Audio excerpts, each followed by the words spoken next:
इससे पहले की वीडियो में हमने ये पढ़ा था कि जितने भी धातु ऑक्साइड होते हैं, जितने भी धात्विक ऑक्साइड होते हैं, ठीक है, वो क्या होते हैं, वो क्षारक होते हैं। क्या होते हैं? वो क्षारक होते हैं। ठीक है। अब हमें ये कन्फ्यूज़न होता है कि इस बात तो सही है, लेकिन जैसे ऑक्साइड तो ठीक है, ऑक्सीजन होता है। क्या होता है? ऑक्सीजन ओ होता है।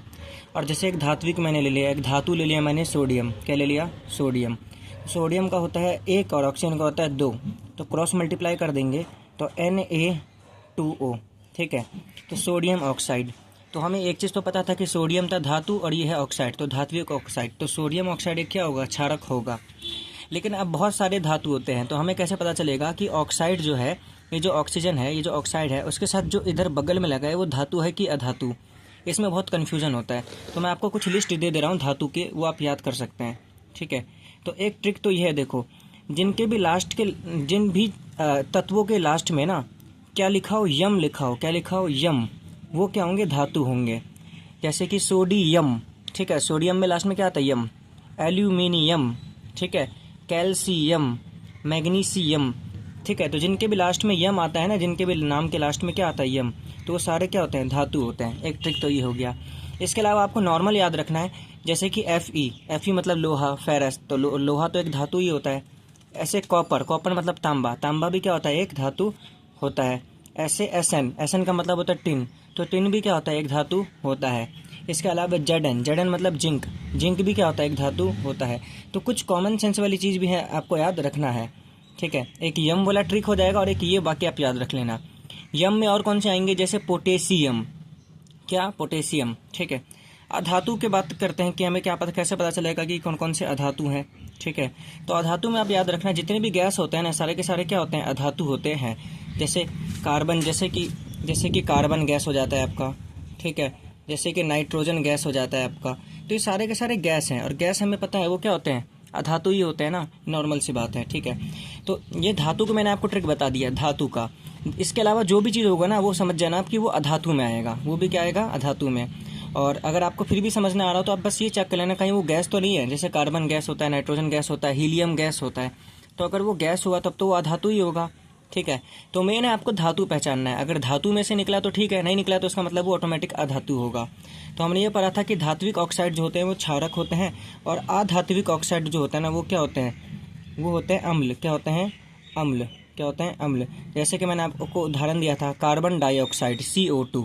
तो यहाँ पे आ गया ऑक्साइड, और ये कार्बन क्या होता है? अधातु होता है, तो ये हो जाएगा एक अम्ल। ठीक है, एक हो जाएगा जैसे आपका NO2, नाइट्रोजन डाइऑक्साइड, तो ये हो गया ऑक्साइड, और यहाँ पे आ गया N। और N क्या होता है? नाइट्रोजन क्या होता है? अधातु होता है। तो ये मैंने आपको ट्रिक बताया था कि धात्विक ऑक्साइड होते हैं क्षारक, अधात्विक ऑक्साइड होते हैं अम्ल। इसके अलावा मैंने उदासीन ऑक्साइड भी बताया था आपको, और उभयधर्मी ऑक्साइड भी बताया था। अब चैप्टर में आगे चलते हैं। ठीक है, अब चैप्टर में आगे चलते हैं और हम बात करेंगे अभी पीएच की। किसकी बात करेंगे? पीएच स्केल की। पीएच स्केल की हम बात करेंगे, पीएच मान की। किसकी? पीएच मान की। ठीक है, तो पीएच स्केल क्या होता है? एक स्केल होता है जिसमें ना 0 से लेकर 14 तक नंबर लिखे होते हैं, और बीच में होता है 7। बीच में क्या होता है? 7। पीएच स्केल हमें ये चीज़ बताता है कि कोई चीज़ अम्ल है कि क्षारक है, कोई चीज़ अम्ल है या क्षारक है, कोई चीज़ अम्ल है या क्षारक है। ठीक है, अगर किसी का पीएच 7 से कम होता है, किसी का पीएच क्या होता है? 7 से कम, तो वो होता है अम्ल। वो क्या होता है? अम्ल। तो जिस चीज़ का पीएच 7 से जितना कम होगा वो उतना खतरनाक अम्ल होगा, वो इतना खतरनाक एसिड होगा। ठीक है, ठीक है, और जिस चीज़ का पीएच 7 से क्या होता है? ज़्यादा होता है। जिस चीज़ का पीएच 7 से क्या होता है? ज़्यादा होता है, वो होता है क्षारक। वो क्या होता है? हमारा क्षारक होता है। और जिस चीज़ का पीएच 7 होता है, 7 मतलब बिल्कुल बीच में, वो होता है उदासीन। वो क्या होता है? उदासीन। वो होता है उदासीन। उदासीन का मतलब न्यूट्रल, ना वो अम्ल होगा ना ही वो क्षारक होगा। जैसे कि हमारा जल होता है। ठीक है, जैसे कि हमारा प्योर वाटर जो होता है उसका पीएच कितना होता है? 7। ठीक है, तो ये कुछ ऐसा बात है। तो आपको इसमें ध्यान देना है कि अगर 7 से कम होगा, अगर पीएच क्या होगा? अगर पीएच जो होगा ना, वो होगा 7 से कम। 7 से जितना कम, पीएच 7 से जितना ज़्यादा कम होगा, जो अम्ल होगा वो उतना ज़्यादा खतरनाक होगा। वो अम्ल कितना होगा? उतना ज़्यादा खतरनाक होगा। वो उतना पावरफुल अम्ल होगा, वो उतना ताकतवर अम्ल होगा। उदाहरण के तौर पे मान लो एक एसिड है A, जिसका पीएच है 6। और एक एसिड है, एक अम्ल है बी, जिसका पीएच है 3। अगर मैं आपसे पूछूं ए ज़्यादा खतरनाक होगा कि बी, तो आप बोलोगे जो बी होगा उसका पीएच कितना है, कम। तो पीएच जितना कम होता है अम्ल उतना ज़्यादा खतरनाक होता है। तो बी जो होगा ना वो ज़्यादा खतरनाक एसिड होगा, ज़्यादा स्ट्रॉन्ग एसिड होगा। क्या होगा, ये स्ट्रॉन्ग एसिड होगा। हिंदी में बोलते हैं प्रबल अम्ल होगा, ये ज़्यादा प्रबल क्या होगा, अम्ल होगा। अब एक बहुत ही समझने वाली बात करेंगे जिससे सवाल बन सकते हैं। अभी मैंने आपको बताया कि जो पीएच होता है ना वो 7 से जितना कम होगा, तो पीएच जितना कम होगा 7 से, अम्ल जो होगा वो उतना क्या होगा, स्ट्रॉन्ग होगा, उतना ताकतवर होगा। अब एक बात बताओ, याद करो जब हमने एक पढ़ा था कि अगर अम्ल को जल में मिलाया जाए तो क्या होता है। हमने पढ़ा था कि अम्ल को जल में मिलाया जाए तो क्या होता है। तो एक अम्ल ले लिया हमने HCl, प्लस में जल ले लिया हमने H2O। याद करो HCl को हम 2 हिस्सों में तोड़ सकते हैं, H प्लस और Cl का माइनस। अब ये H प्लस जो होता है और ये जो H2O होता है ये जुड़ जाता है और क्या बनाता है, H3O प्लस, और ये Cl माइनस का अलग कर दो, Cl माइनस, ठीक है। H3O प्लस जो होता है इसको मैंने बताया था क्या बोलते हैं, हाइड्रोनियम आयन। क्या बोलते हैं, हाइड्रोनियम आयन। तो अम्ल हम उसे बोलते हैं जो जल में क्या बनाता है, हाइड्रोनियम आयन बनाता है। अम्ल हम उसे बोलते हैं जो जल में क्या बनाता है, हाइड्रोनियम आयन बनाता है, ठीक है। और अम्ल हम उसे बोलते हैं जो H प्लस देता है, जैसे ये H प्लस दे रहा है ना, H प्लस। तो अम्ल के 2 डेफिनेशन होते हैं, अम्ल उसे बोलते हैं जो H प्लस देता है, या फिर अम्ल हम उसे बोलते हैं जो जल में हाइड्रोनियम आयन देता है, ठीक है। तो pH 7 से जितना कम होगा अम्ल उतना ज़्यादा खतरनाक होगा, और अम्ल जितना ज़्यादा खतरनाक होगा उसके अंदर H3O प्लस भी उतना ज़्यादा होगा, क्योंकि हम अम्ल बोलते ही उसे हैं जो कि हाइड्रोनियम आयन देता है। तो अम्ल जितना ज़्यादा खतरनाक, हाइड्रोनियम उतना ज़्यादा। नॉर्मल सी बात है, नॉर्मल से क्या है बात है। तो अब एक सवाल देता हूँ आपको कि एक अम्ल है A, उसका pH है 3, और एक अम्ल है B, उसका pH है 4। तो बताओ दोनों में ज़्यादा खतरनाक कौन सा होगा। तो आप बोलोगे A। आप क्या बोलोगे, A, क्योंकि A का pH कम है तो A ज़्यादा खतरनाक है। अगर आपसे पूछे A और B इन दोनों में से किस में हाइड्रोनियम आयन ज़्यादा है, इनमें से किस में हाइड्रोनियम आयन ज़्यादा है, तो आप बोलोगे A ज़्यादा खतरनाक अम्ल है, क्योंकि A का pH क्या है, कम है। तो अगर A ज़्यादा खतरनाक है तो A में हाइड्रोनियम आयन क्या होगा, ज़्यादा होगा। A में हाइड्रोनियम आयन क्या होगा, ज़्यादा होगा, और B में हाइड्रोनियम आयन क्या होगा, कम होगा। तो ये भी याद रखना, कई बार 2 चीज़ों का pH दे देते हैं और पूछते हैं कि उसमें हाइड्रोनियम आयन ज़्यादा है, किस में कम है। ये सारे सवाल पूछा जाता है। तो इस तरीके से बस आपको चीज़ें समझनी है, आपको चीज़ें क्या करनी है, समझनी है, जैसे मैंने आपको बोला। आगे चलते हैं, ठीक है, आगे बात करते हैं। अगर जो pH होगा वो 7 से क्या होगा, बड़ा होगा। अगर pH क्या होगा, 7 से ज़्यादा, तो वो जो चीज़ होता है वो चीज़ फिर क्या होता है, क्षारक होता है। वो चीज़ क्या होता है, क्षारक होता है। वो चीज़ क्या होता है, क्षारक होता है। pH 7 से जितना ज़्यादा होगा क्षारक भी उतना क्या होगा, ताकतवर होगा, ठीक है। उदाहरण के तौर पे एक है A, उसका pH है 10, और एक है B, उसका pH है 14। तो आप बोलोगे इनमें से कौन सा ज़्यादा खतरनाक क्षारक है, तो आप बोलोगे भाई B का तो 14 है, तो B सबसे ज़्यादा खतरनाक क्षारक होगा, ठीक है। और A थोड़ा कम ताकतवर क्षारक होगा, ठीक है। तो ये नॉर्मल सी बात है कि जो pH स्केल होता है वो 0 से लेकर 14 तक होता है, बीच में होता है 7 से जितना कम होगा, 7 से जितना कम होगा उतना खतरनाक अम्ल होगा, और 7 से जितना ज़्यादा होगा उतना खतरनाक क्या होगा, क्षारक होगा, ठीक है। तो ये हो गया। अब यहाँ पर भी वही चीज़ है कि जो क्षारक होते हैं, मैंने आपको बताया था, जो क्षारक होते हैं वो जल के अंदर क्या बनाते हैं, जो क्षारक होते हैं वो जल के अंदर क्या बनाते हैं, क्षारक जल के अंदर बनाते हैं OH minus ion, OH minus ion. याद करो जैसे हमने एक क्षारक लिया था NaOH, हमेशा हम NaOH लेते चल रहे हैं। अगर इसको हम जल में रखेंगे तो NaOH जो है ना तिल मिला के टूट जाता है, Na प्लस में और OH माइनस में। तो जो क्षारक होते हैं वो जल के अंदर OH माइनस आयन बनाते हैं, हाइड्रोक्साइड आयन बनाते हैं। इससे पहले भी पढ़ चुके हैं हम, ठीक है। तो अगर कोई क्षारक जितना ज़्यादा ताकतवर होगा उसके अंदर OH माइनस भी उतना ज़्यादा होगा, OH माइनस भी उतना ज़्यादा होगा। सिंपल सी बात ये है, ओके। तो अगर 7 से pH जितना ज़्यादा होगा क्षारक उतना ज़्यादा ताकतवर होगा, और उस क्षारक में OH माइनस भी क्या होगा, उतना ज़्यादा होगा, ठीक है। उदाहरण के तौर पे ये A और B था, तो A का pH था 10 और B का pH था 14। मैंने आपसे पूछा था बताओ कि कौन ज़्यादा ताकतवर क्षारक है, तो आपने बोला था B, क्योंकि B का pH क्या है, 14 है। क्योंकि 7 से जितना ऊपर जाओगे क्षारक भी उतना ताकतवर होता जाएगा, नॉर्मल सी बात है। तो 7 से ऊपर है, 14 ज़्यादा हो गया, तो 14 है सबसे खतरनाक क्षारक। तो अगर 14 वाला क्षारक जो है उसमें फिर OH भी क्या होगा, सबसे ज़्यादा होगा, और जो ये है इसमें OH क्या होगा, कम होगा 10 वाले में। ठीक है, तो आपसे ये भी पूछ सकता है दो क्षारक का नाम देखेंगे किसमें OH ज़्यादा है, किसमें OH ज़्यादा है। तो pH का जो हमने कंसेप्ट सीखा, इससे हम एक चीज़ तो सीख गए कि जो अम्ल होते हैं ना वो दो तरीके के होते हैं। एक होता है प्रबल अम्ल, प्रबल मतलब जो ताकतवर होते हैं, और एक होता है दुर्बल, एक क्या होता है, दुर्बल अम्ल, जो कमज़ोर अम्ल होते हैं, जो क्या होता है, कमज़ोर अम्ल होते हैं। तो प्रबल अम्ल जो बिल्कुल ताकतवर होते हैं, जो कि हाथ वाथ सब जला दे एक ही बार में, इनके कुछ एग्जाम्पल होते हैं जैसे HCl हाइड्रोक्लोरिक एसिड, जैसे H2SO4 सल्फ्यूरिक एसिड, ठीक है, जैसे HNO3 नाइट्रिक एसिड। तो मतलब अभी तक हमने जितने पढ़े थे ना सब बहुत ताकतवर होते हैं। ठीक है, दुर्बल अम्ल वो होते हैं जो कि हमें फलों में, सब्जियों में, ये सब में मिलते हैं। जैसे हमारा सिट्रिक हो गया, सिट्रिक अम्ल हो गया, जो मैंने आपको पढ़ाया था। सिट्रिक अम्ल किस में होता है, खट्टे फलों में होता है। ठीक है, नींबू में होता है, संतरे में होता है। इसके अलावा जो हमारा एक होता है CH3COOH, CH3COOH, याद रखना CH3COOH, इसको बोलते हैं हम एसिटिक अम्ल। क्या बोलते हैं हम, एसिटिक अम्ल। एसिटिक अम्ल, एसिटिक अम्ल किस में होता है, सिरका में होता है। तो मेन आपको याद रखना है कि ये सारे प्रबल होते हैं। इसके अलावा आपको जो भी दे सारे के सारे क्या होंगे, दुर्बल अम्ल होंगे, कमज़ोर होंगे, क्या होंगे, कमज़ोर अम्ल होंगे। ठीक है, ऐसे जो क्षारक होते हैं, जैसे जो क्या होते हैं, क्षारक होते हैं, वो भी दो तरीके के होते हैं, प्रबल क्षारक और दुर्बल क्षारक, प्रबल क्षारक और दुर्बल क्षारक। तो प्रबल और दुर्बल क्षारक में कुछ ऐसा पूछा नहीं जाता है, मेन है आपका प्रबल अम्ल और दुर्बल अम्ल। ठीक है, ऐसे याद रखना आप। ठीक, आगे हमारा जो टॉपिक है वो हमारा है अम्लीय वर्षा। वो टॉपिक क्या है हमारा, अम्लीय वर्षा, जिसको हम बोलते हैं इंग्लिश में एसिड रेन। क्या बोलते हैं, एसिड रेन। ठीक है, अम्लीय वर्षा एक बहुत इंपॉर्टेंट टॉपिक है। होता क्या है अम्लीय वर्षा का मतलब, सुनो।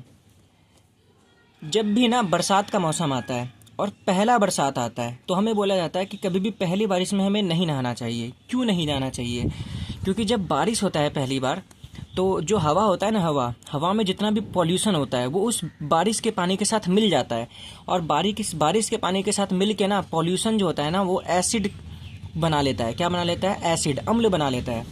कॉमन सेंस की बात है, जब पानी ऊपर से गिरेगा उसके अंदर जब पॉल्यूशन मिल जाएगा तो जो पानी आ रहा था ना साफ हवा में, वो साफ पानी पॉल्यूशन के साथ मिलके एसिड बन जाता है। ठीक है, और तब जो बारिश होती है ना उसको हम क्या बोलते हैं, एसिड रेन कहते हैं। एसिड रेन कहते हैं।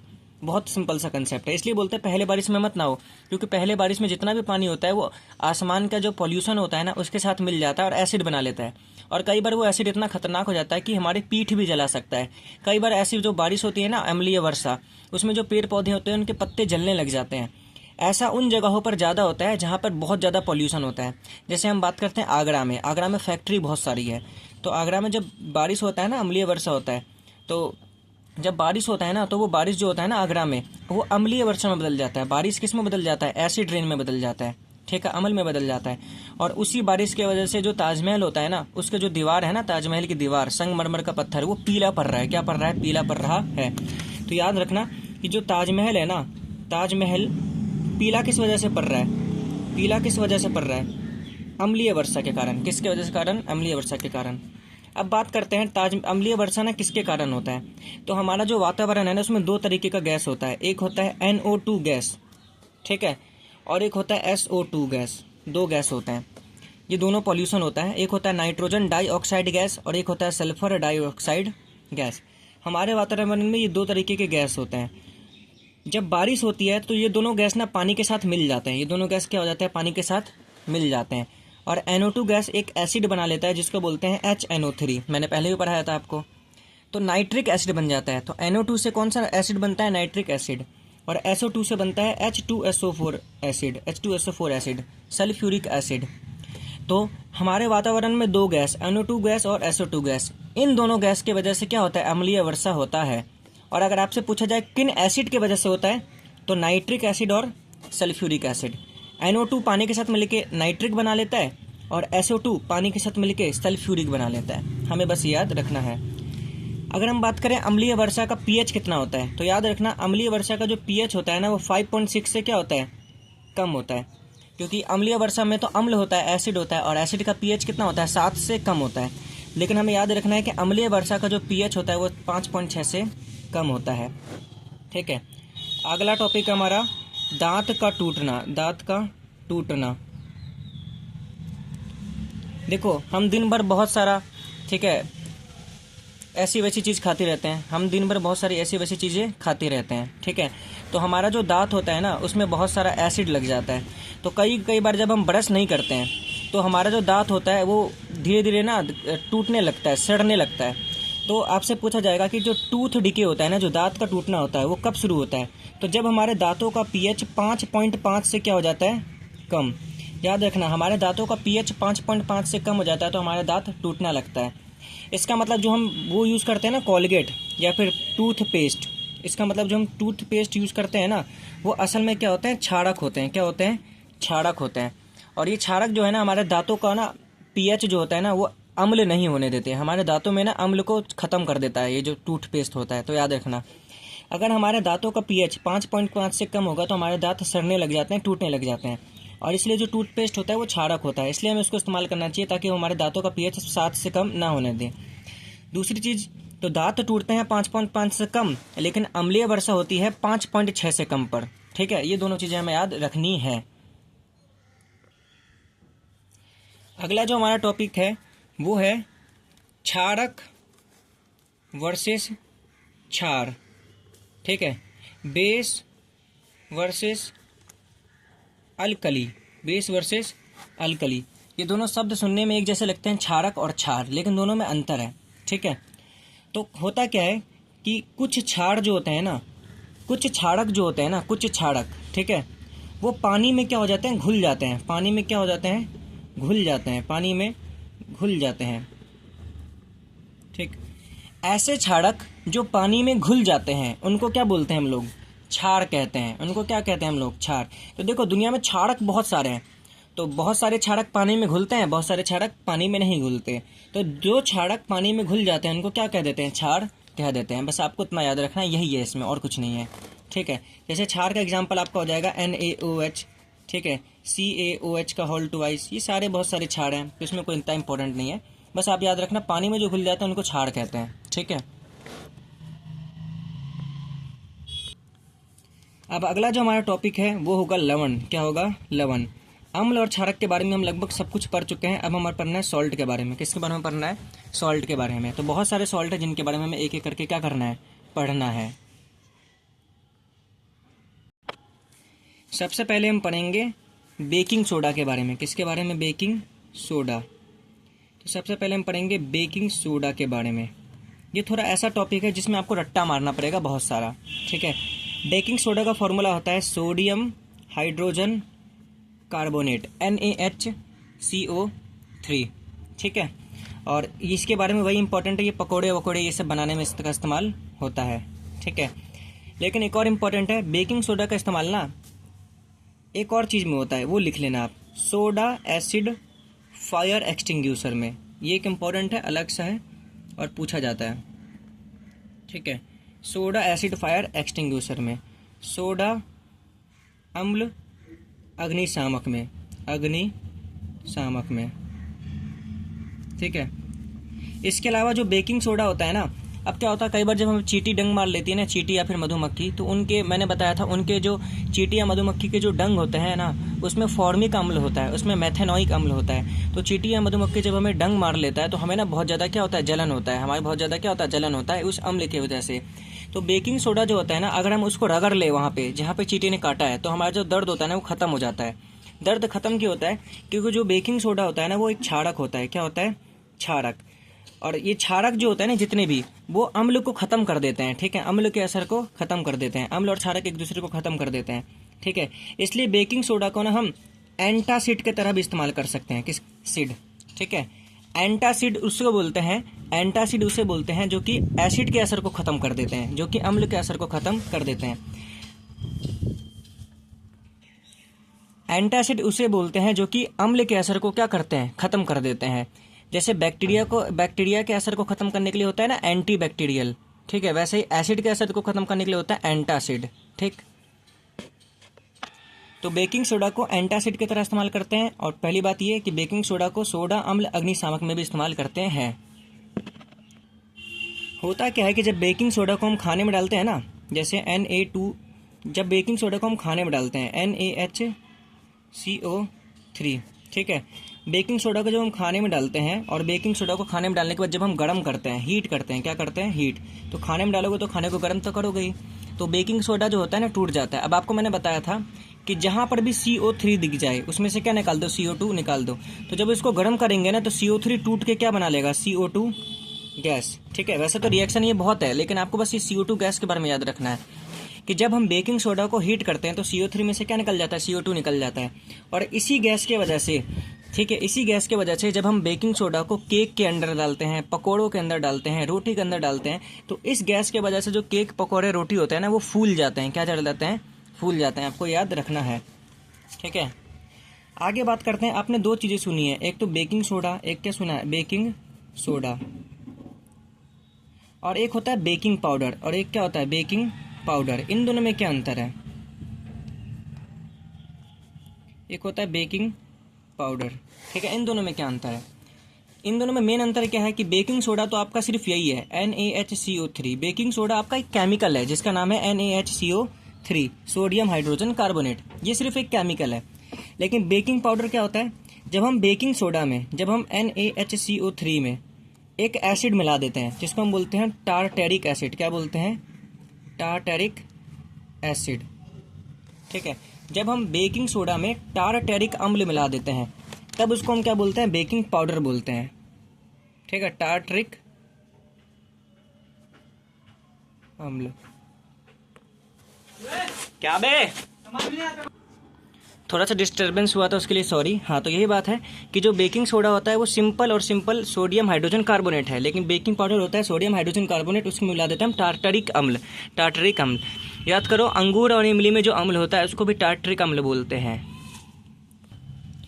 देखो इन दोनों में मेन अंतर क्या होता है कि जो बेकिंग सोडा होता है ना, जो NaHCO3 होता है, जब तक आप इसको गर्म नहीं करोगे ना तब तक आपका CO2 गैस नहीं बनेगा, ठीक है।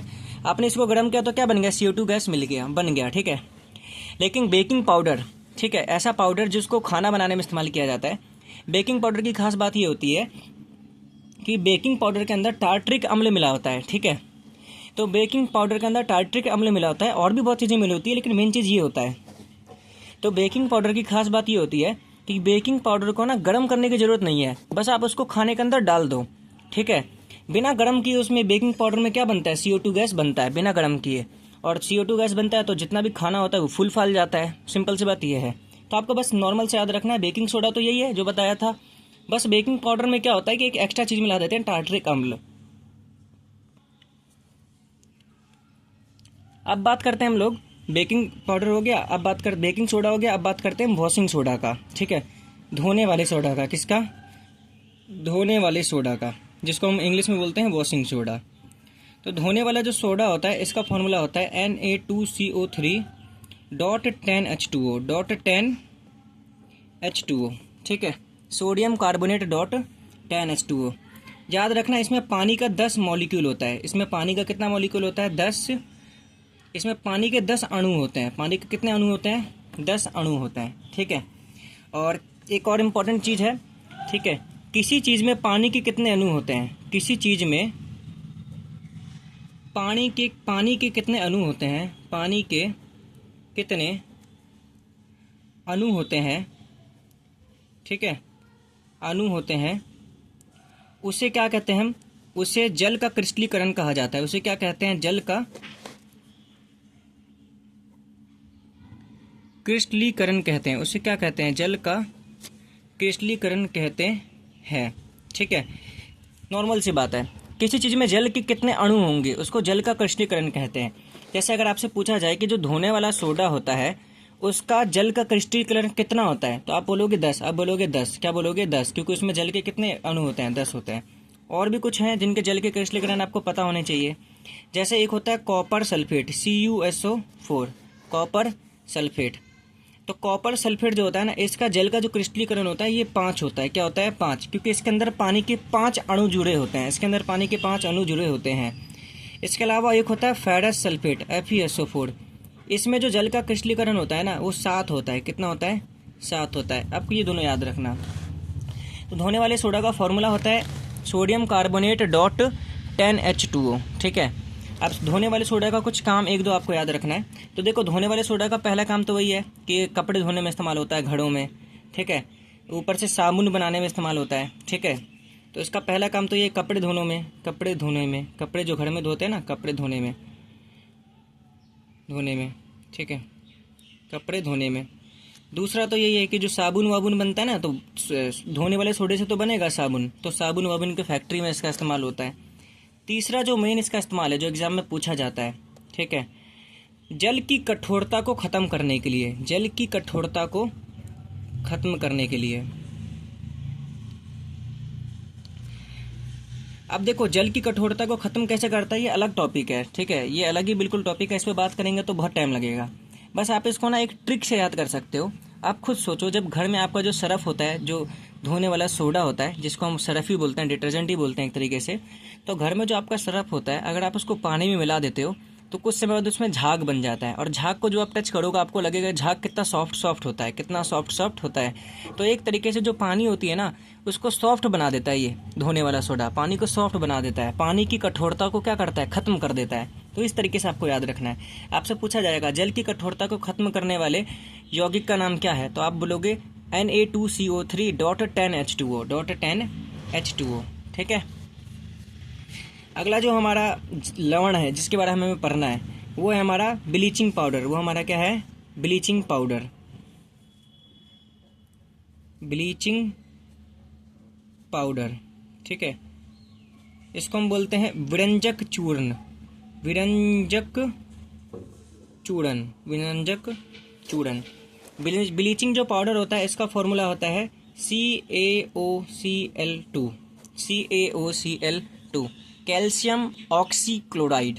ठीक है, बस आपको याद रखना, इसका फॉर्मूला होता है CaOCl2। ब्लीचिंग पाउडर का इस्तेमाल ना पानी के अंदर के बैक्टीरिया को मारने के लिए किया जाता है। किसको मारने के लिए किया जाता है? पानी के अंदर के बैक्टीरिया को। जल को जीवाणु मुक्त बनाने के लिए, ठीक है। इसका बस आपको इंपॉर्टेंट ये याद रखना है, पानी के अंदर जितने भी बैक्टीरिया होते हैं ना, वो मर जाते हैं अगर आप उसके अंदर ब्लीचिंग पाउडर डाल दो। ठीक है, सारे के सारे बैक्टीरिया को साफ कर देगा, ब्लीच कर देगा। तो ब्लीचिंग का मतलब क्या होता है? ब्लीच करने का मतलब क्या होता है? ब्लीच का मतलब ये होता है किसी चीज़ को बिल्कुल साफ कर देना। तो एक तो जल के जीवाणु को मारने के लिए, और दूसरा ब्लीच करने के लिए इसका इस्तेमाल किया जाता है। ठीक है। ब्लीच का मतलब होता है किसी चीज़ के अंदर से उसका सारा का सारा रंग निकाल देना, उसको पूरा साफ कर देना। जैसे कि अगर आपने लाल कपड़ा डाला और लाल कपड़े में डाल दिया ब्लीचिंग पाउडर, तो जो लाल कपड़ा है ना वो बिल्कुल सफ़ेद हो जाएगा। चाहे अपना कोई, जैसे आप पेप्सी ले लो, कोका कोला ले लो, कोई भी आप लिक्विड ले लो, कोई भी आप अपना फेवरेट ड्रिंक ले लो, अगर आप पेप्सी, कोका कोला, फैंटा, इसके अंदर ब्लीचिंग पाउडर डाल दोगे ना, तो ब्लीचिंग पाउडर इतना खतरनाक होता है कि पेप्सी, कोका कोला, फैंटा, इन सब का भी कलर गायब कर देगा और सफ़ेद बना देगा उसको। तो ब्लीच का मतलब ये होता है इसके अंदर से पूरा रंग निकाल देना। तो ब्लीचिंग पाउडर का यही काम होता है मेन, एक तो बैक्टीरिया को भी साफ कर देता है, और जिसके अंदर आपने डाला है उसको पूरा ब्लीच कर देगा। ब्लीच का मतलब होता है उसके अंदर के सारे रंग निकाल देगा। ठीक। अगला हमें जिस लवण के बारे में पढ़ना है, वो लवण है हमारा POP। वो लवण हमारा क्या है? POP, plaster of Paris.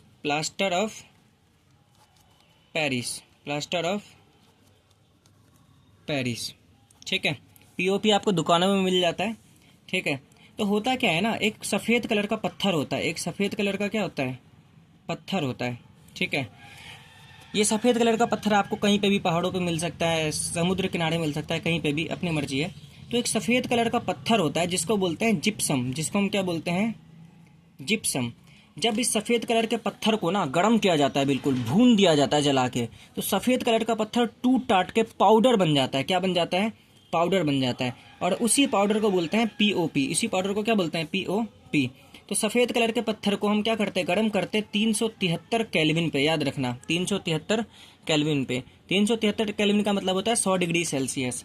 तो सफ़ेद कलर के पत्थर को जब हम गर्म करते हैं, जला देते हैं, तो पत्थर जो होता है ना टूट टाट के पाउडर में बदल जाता है। उसी पाउडर को बोलते हैं प्लास्टर ऑफ पेरिस। तो याद रखना, सफ़ेद कलर का जो पत्थर होता है, इसका फॉर्मूला होता है कैल्शियम सल्फेट CaSO4.2H2O। तो जो जिप्सम होता है उसका फॉर्मूला होता है CaSO4.2 2H2O, calcium sulphate dot 2H2O। जब आप इसको गर्म करोगे, जब इसको आप जलाओगे तो सिंपल से बात है, जो पानी होगा वो जल के निकल जाएगा, तो बस पानी को निकाल दो, तो CaSO4 डॉट हाफ H2O बच जाएगा। कितना बच जाएगा? Half H2O।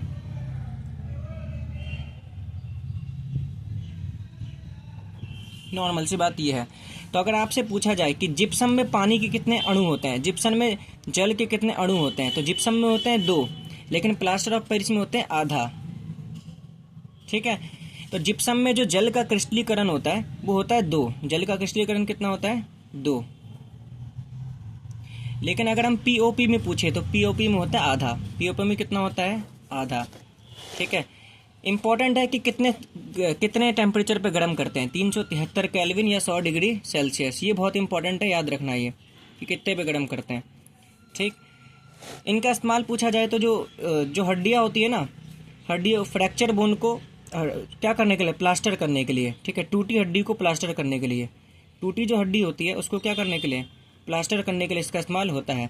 इसके अलावा खिलौने बनाने के लिए, घर में सजावटी सामान बनाने के लिए, मूर्तियाँ बनाने के लिए, ये सब बनाने के लिए इसका इस्तेमाल होता है। खिलौना हो गया, मूर्ति हो गया, इन सब में पीओपी का इस्तेमाल होता है। तो अम्ल, क्षारक और लवण, ये जो आपका चैप्टर है ना, ये पूरा का पूरा क्या हो चुका है? इस वीडियो के साथ कंप्लीट हो चुका है। उम्मीद करता हूँ कि आप अच्छे से याद करेंगे। इस वीडियो के बाद आपको टेस्ट भी मिल जाएगा। ठीक है, इस चैनल पे कम्युनिटी पोस्ट है।